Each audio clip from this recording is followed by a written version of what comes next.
तो चलिए शुरू करते हैं। आज हम लोग फंडामेंटल राइट्स के बारे में पढ़ेंगे। 6 राइट्स हैं हमारे पास, स्टार्टिंग फ्रॉम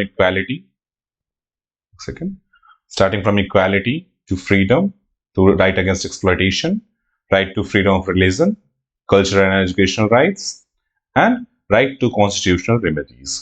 ये टोटल 6 राइट्स हमारे पास। शुरुआत यहां से होता है 1, 2, 3, 4, 5 और 6।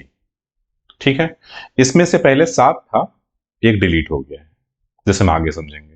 जो आर्टिकल डील करता है इस पूरे फंडामेंटल राइट से, वो है आर्टिकल 12 से 35।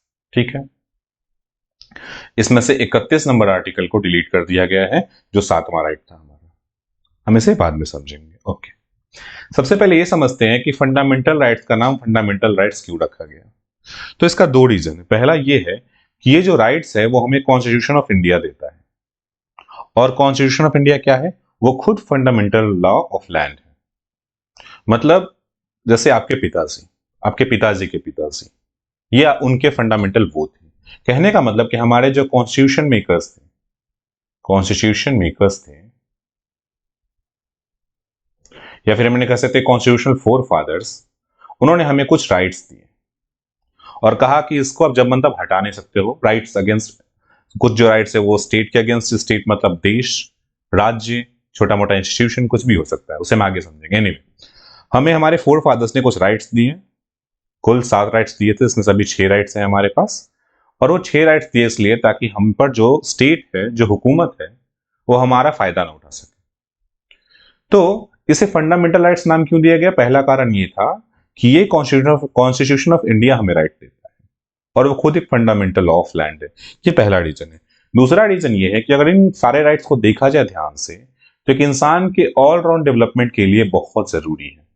जैसे कि अगर किसी इंसान को बोलने की आजादी दी जाती है, फ्रीडम ऑफ स्पीच दिया जाता है, अगर किसी को आप बोलते हो तुम बोल ही नहीं सकते हो कुछ, तो क्या डेवलपमेंट होगा उसका? अगर आप उसको बोले तुमको पढ़ना लिखना नहीं है, तुमको यहां नहीं जाना, वहां नहीं जाना, घर के अंदर बंद रहना है, तो वो कभी डेवलप नहीं होगा। तो ये ऐसे राइट्स हैं जो मोस्ट एसेंशियल कहे जा सकते हैं for the all round development of an individual. Okay, अब इंस्पिरेशन कहां से मिला? इंस्पिरेशन हमें मिला bill of rights. Bill of rights क्या है? अमेरिकन कॉन्स्टिट्यूशन है। लेकिन हमारा जो पूरा लिखा हुआ है fundamental rights, that is much more elaborate than the US constitution. हमारे कॉन्स्टिट्यूशन से बहुत डिटेल में लिखा गया है। क्यों लिखा गया है वो हम बाद में पढ़ेंगे, जब हम कॉन्स्टिट्यूशन चैप्टर पढ़ेंगे, मेकिंग ऑफ कॉन्स्टिट्यूशन, कि क्यों लिखा गया, क्योंकि हमारा एक्सपीरियंस बहुत बुरा रहा है लॉ मेकर्स से। एनीवे, हम आगे बढ़ते हैं। इंटेंशन क्या है? कोई भी कानून आएगा उसका इंटेंशन होगा। फंडामेंटल राइट्स देने का इंटेंशन क्या है?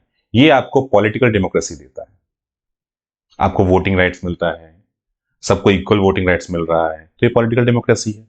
दूसरा क्या है? It prevents the establishment of an authoritarian and despotic rule. मतलब आज पीएम जो चाहे वो नहीं कर सकता, आज प्रेसिडेंट जो चाहे वो नहीं कर सकता, आज जो सीएम है जो मन करे वो नहीं कर सकता। ऐसा नहीं है कि जब मन तब आपको जेल में भिजवा सकता है। जेल में भिजवा सकता है, लेकिन बाय लॉ, जो कानून कहेगा उसके अंतर्गत ही आपको जेल में लेके जा सकता है। ठीक है, उसके बाद आपके लिबर्टीज और आपके फ्रीडम को प्रोटेक्ट करता है अगेंस्ट स्टेट। स्टेट मतलब गवर्नमेंट।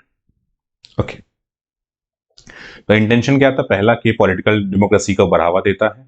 दूसरा कि जो ऑथोरिटेरियन गवर्नमेंट है, जैसे जो तानाशाह लोग हैं, उसके अगेंस्ट प्रोटेक्ट करता है हमें, और हमारे फ्रीडम को और हमारी लिबर्टी को प्रोटेक्ट करता है स्टेट के अगेंस्ट। ठीक है, ये इसका इंटेंशन था। अब बहुत जगह टर्म मिलेगा जस्टिसेबल, कि फंडामेंटल राइट्स आर जस्टिसेबल। इसका मतलब ये है कि जो अग्रीव्ड पर्सन है, मतलब कि ऐसा इंसान जिसका फंडामेंटल राइट्स का वायलेशन हुआ है, वो चाहे तो सीधा कोर्ट जा सकता है, इवन सुप्रीम कोर्ट डायरेक्टली जा सकता है फॉर देयर एनफोर्समेंट। ठीक है, तो जस्टिसेबल का मतलब क्या है? कि उसको जस्टिस मिलेगा। अगर इसका वायलेशन हुआ है, वो सीधा कोर्ट जा सकता है, कोर्ट में जाके बोलेगा कि मुझे मेरा जो फंडामेंटल राइट्स है उसका वायलेशन हुआ है, आप उसे रिस्टोर करवाइए, और रिस्टोर होगा। अब हमारे पास कितने फंडामेंटल राइट्स हैं? तो टोटल हमारे पास 6 फंडामेंटल राइट्स हैं प्रेजेंटली। मैंने ऑलरेडी बता दिया, starting from equality to freedom to exploitation के अगेंस्ट राइट है, फ्रीडम ऑफ रिलीजन है हमारे पास, कल्चरल एंड एजुकेशनल राइट्स है, राइट टू कॉन्स्टिट्यूशनल रेमेडीज है। ठीक है, पहले 7 हुआ करते थे ओरिजिनल कॉन्स्टिट्यूशन में, लेकिन जो आर्टिकल 31 है, राइट टू प्रॉपर्टी, वो डिलीट कर दिया गया बाय 44th अमेंडमेंट इन 1978, और इसको एक लीगल राइट बना दिया गया 300 ए के अंदर। ये पूछा हुआ सवाल, इसलिए इसका आप ध्यान रखें। उसके बाद बहुत जगह ये मिलेगा आपको लिखा हुआ कि ये सैक्रोसैंक्ट नहीं है, ये परमानेंट नहीं है। अच्छा, एक काम कीजिए, जब भी आप पढ़ाई करें मैक्सिमम नंबर ऑफ सिनोनिम्स आप याद रखें। जैसे परमानेंट और सैक्रोसैंक्ट सिनोनिम्स एक दूसरे का, तो मैक्सिमम नंबर ऑफ सिनोनिम्स याद रखें ताकि एग्जाम में अगर सैक्रोसैंक्ट पूछा तो आपको मतलब पता हो। तो ये परमानेंट नहीं है, एग्जाम्पल तो सामने लिखा हुआ है परमानेंट नहीं है। एक राइट था हमारे पास, राइट टू प्रॉपर्टी, अब नहीं है। मतलब पार्लियामेंट जब चाहे उसे हटा सकता है, लेकिन जैसे मन वैसे हटा सकता है नहीं। उसको हटाने का तरीका क्या है? वो एक कॉन्स्टिट्यूशनल अमेंडमेंट एक्ट पास करेगा, कोई ऑर्डिनरी एक्ट से नहीं हटेगा। सुप्रीम कोर्ट ने फिर बाद में कह दिया कि it must not affect the basic structure of constitution. मतलब अगर ऐसा आपने अमेंडमेंट लेके आ गए, जैसे आपने आर्टिकल 31 को हटा दिया, कल को जाकर के आप आर्टिकल 14 को हटाना चाहें कि 14 को डिलीट कर देते हैं, तो आप उसे डिलीट नहीं कर सकते। क्यों नहीं डिलीट कर सकते हैं? क्योंकि वो बेसिक स्ट्रक्चर का पार्ट है। कहने का मतलब ये हुआ कि जो पार्लियामेंट है वो ऐसे लॉ को पारित अगर करता भी है जो हमारे फंडामेंटल राइट्स को छीन ले, और अगर वो फंडामेंटल राइट्स बेसिक स्ट्रक्चर का पार्ट है, तो कॉन्स्टिट्यूशन को हटाना पड़ेगा। मतलब पार्लियामेंट का जो वो लॉ होगा, अमेंडमेंट होगा, उसे हम चैलेंज कर सकते हैं in the court of law, और सुप्रीम कोर्ट उसे नल एंड वॉइड करार दे देगा। ओके, अब फीचर्स क्या क्या है फंडामेंटल राइट्स के? तो कुछ जो फंडामेंटल राइट्स है ना, वो सिर्फ सिटीजन को मिला है, क्योंकि जो सिटीजन है उसके पास मैक्सिमम नंबर ऑफ राइट्स होना चाहिए। सिटीजन है कौन? सिटीजन एक देश का वो नागरिक है, वो इंसान एक देश में रहने वाला जिसके पास मैक्सिमम राइट्स हैं, उससे ज्यादा किसी को नहीं मिल सकता। जैसे अगर इंडिया में कोई पाकिस्तान से आदमी आ जाए तो एक एनिमी एलियन है वो। हम आगे समझेंगे एनिमी एलियन क्या है और फ्रेंडली एलियन क्या है। तो एक एलियन है, उसके पास हमसे कम राइट्स होना चाहिए, और कम राइट्स हैं। तो मैक्सिमम नंबर ऑफ राइट्स किसके पास है? सिटीजन के पास। और कुछ राइट्स जो एक्सक्लूसिव राइट्स हैं वो सिर्फ सिटीजन के पास ही है। उसमें 15, 16, 19, 29 और 30। 15 क्या है? यह डिस्क्रिमिनेशन के अगेंस्ट। 16 क्या है? Equal opportunity in public employment, मतलब जो गवर्नमेंट जॉब देती है उसमें सबकी इक्वल भागीदारी हो। किसी को ऐसा आप ट्रीट नहीं कर सकते कि तुम्हें नहीं दे सकते on the basis of this and that. ठीक है। उसके बाद 6 राइट्स मिलते हैं हमें आर्टिकल 19 के अंदर, वो भी सिर्फ सिटीजन को मिला हुआ है।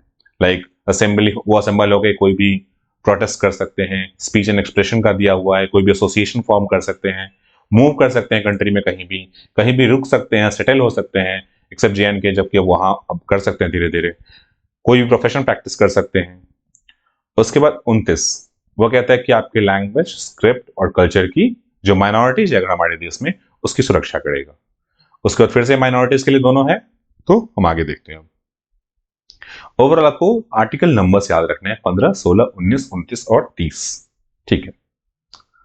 अब उसके बाद ये जो आर्टिकल्स है ना अभी जो हमने पढ़ा, ये सिर्फ सिटीजन्स को है, फॉरेनर्स को नहीं है। अब फॉरेनर्स दो तरह के हो सकते हैं, एक हो सकते हैं फ्रेंडली एलियंस और दूसरे हो सकते हैं एनिमी एलियंस। तो एनिमी एलियंस को और कम राइट्स मिलते हैं, जैसे उन्हें आर्टिकल 22 नहीं मिला है। उन्हें अरेस्ट किया जा सकता है, डिटेंशन किया जा सकता है, उसके लिए वो कोर्ट नहीं जा सकते। और ये जो सारे आर्टिकल्स है 14, 20, 21, 21A, 22, 23, 26, 25, 26, 27, 28, याद रखने वाली कौन सी चीज है? इन 6 को याद रखो, इन 5 को याद रखो। इन 5 राइट्स को सिर्फ सिटीजन को है, इसके अलावा जो भी है वो दोनों को मिला हुआ है, और एनिमी एलियंस को और कम मिला हुआ है, जिसमें से 22 एक जो है एनिमी एलियंस को नहीं मिला हुआ है। ठीक है। अब एक और टर्म आपको बार बार मिलेगा कि एब्सोल्यूट फंडामेंटल राइट्स क्या है। एब्सोल्यूट का मतलब होता है इसका कोई एक्सेप्शन नहीं। हम आगे देखेंगे कि कई फंडामेंटल राइट्स में कुछ एक्सेप्शंस हैं, तो इसका कोई एक्सेप्शन नहीं है, उसे हम बोलते हैं एब्सोल्यूट फंडामेंटल राइट्स। एग्जाम्पल के तौर पर 17 और 24 फिलहाल 2 एब्सोल्यूट फंडामेंटल राइट्स हैं, मतलब कि इसका कोई एक्सेप्शन नहीं है।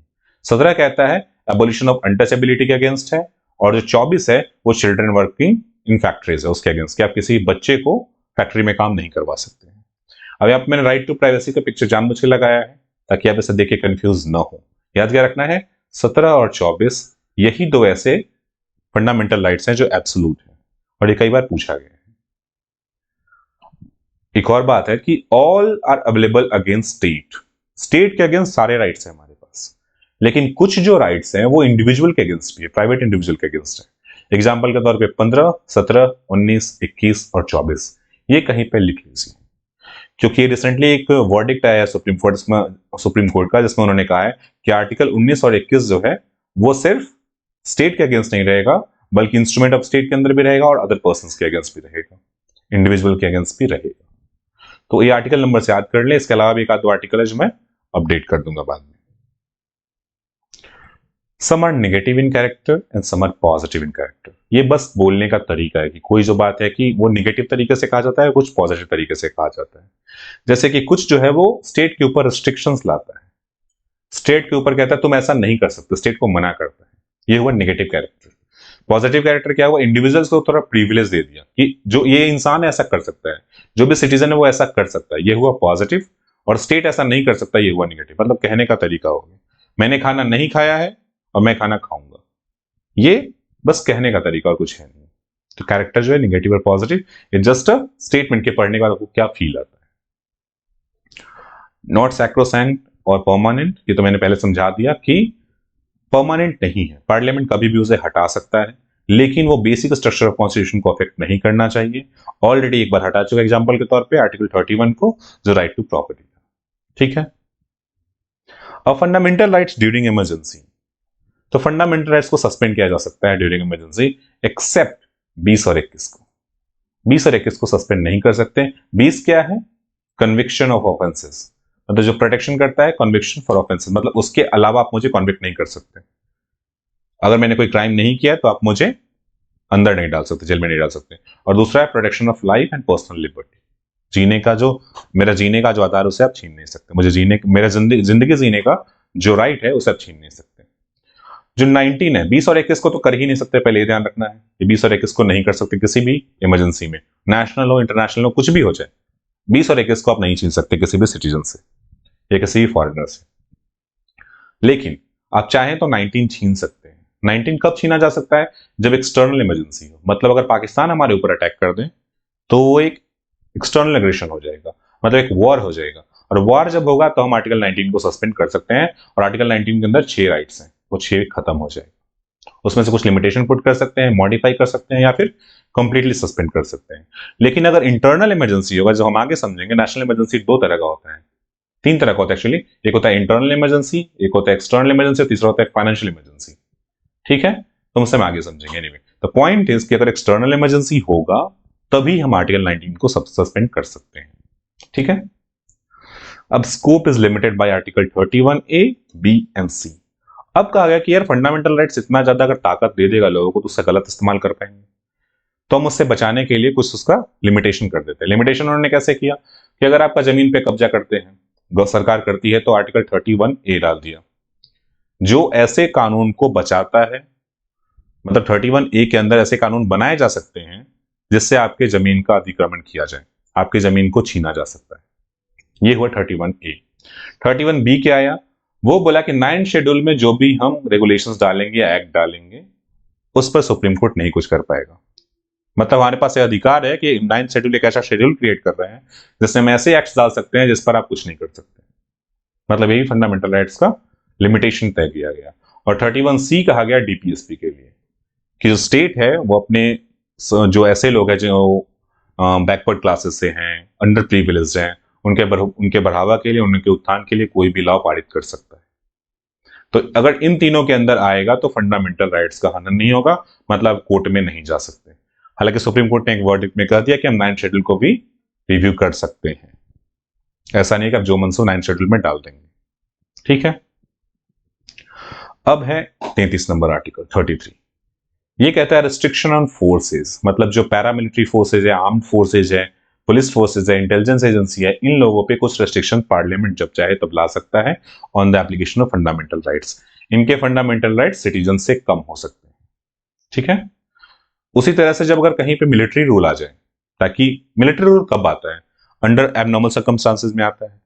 तो जब एबनॉर्मल सर्कमस्टांसेस आएगा तो आपके जो भी ताकत है, जो भी आपके फंडामेंटल राइट्स हैं, उसको सस्पेंड किया जा सकता है, रिस्ट्रिक्ट किया जा सकता है, ताकि उसे ऑर्डर में लाया जा सके। जैसे राइट टू प्राइवेसी हो गया, ये सारे को उस समय राइट टू प्राइवेसी की बात कर रहा हूं, मतलब ऐसा जो को फ्रीडम ऑफ एक्सप्रेशन है, इसका आप दुरुपयोग नहीं कर सकते उस टाइम पे, और दूसरे राइट्स भी हैं जिसे हम आगे देखेंगे। ये है हमारा नया वाला पार्लियामेंट। और आर्टिकल 35 कहता है, हमने अभी तक क्या क्या आर्टिकल देखा, हमने आर्टिकल देखा 31A-B-C, 32 तो कॉन्स्टिट्यूशनल लिबर्टीज खुद ही एक फंडामेंटल राइट है, हम आगे देखेंगे उसे। और 32 पर हम 32 नहीं पढ़ा, 33 पर हमने, 34 पर, और 35 देखते हैं। 35 क्या कहता है कि जो मैक्सिमम फंडामेंटल राइट्स है वो सेल्फ एनफोर्सेबल है, लेकिन पार्लियामेंट चाहे तो कानून बना सकता है उनके इन्फोर्समेंट के लिए कि अगर उनका वायलेशन होता है तो क्या क्या पेनाल्टी होगा। ओके, अब आर्टिकल 12 के अंदर आता है डेफिनेशन ऑफ स्टेट, जिसे हम नेक्स्ट क्लास में पढ़ेंगे।